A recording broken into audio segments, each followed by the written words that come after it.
দেশের পূর্বাঞ্চলে সাম্প্রতিক বন্যায় মোট ক্ষতি হয়েছে $1.2 বিলিয়ন, যা জিডিপি 0.26% বলে জানিয়েছে Centre for Policy Dialogue CPD. দুপুরে সিপিডি প্রধান কার্যালয়ে এক সংবাদ সম্মেলনে সংস্থাটি বলছে, সরকারের সমন্বয়হীনতার কারণে এবার ক্ষতির পরিমাণ বেড়েছে।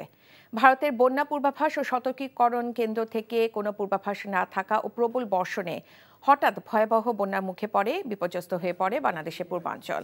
এমন বাস্তবতায় বন্যার ক্ষয়ক্ষতি ও পুনর্বাসন প্রক্রিয়া কি হতে পারে তা তুলে ধরে বেসরকারি সংস্থা সিপিডি বলছে, এবারে বন্যায় সবচেয়ে ক্ষতি হচ্ছে কৃষি খাত ও ব্যক্তি খাত।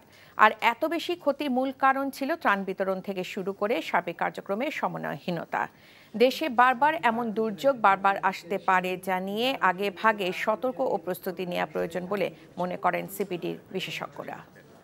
আমাদের 14,421 কোটি টাকা, যেটা কিনা ডলারের অঙ্কে $1.2 বিলিয়ন, এবং যদি এটাকে আমরা জিডিপির সাথে তুলনা করি, সেটা চলতি 2025 অর্থ বছরের জিডিপির 0.26%, যেটা কিনা নেহায়েত কম নয়।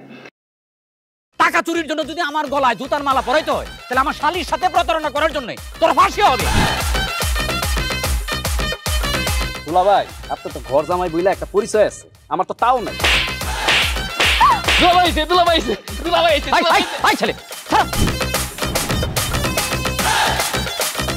রাজনৈতিক ফ্যামিলির মেয়ে হয়ে ওই কাজ করবে। যারে পাবো হারে পিটামু, রক্তের নেশায় ধরতে, রক্তের নেশায়, কাঁচা রক্তের নেশায় ধরতে। তোমার এই পলিটিক্স আমার বাম পকেটে থাকে। পাঁচুর বউরে ঝামেলা পাকাই। এই বেটা, আমি তখন বিয়ে করিনি।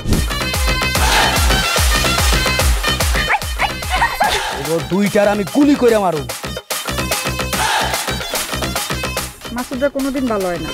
আপনার পোশাক আশাক দেখে কিন্তু আপনার তালুকদার বংশের লোক মনে হয় না আব্বা, আপনার মনে হয় যে আপনি ফকির বংশের লোক।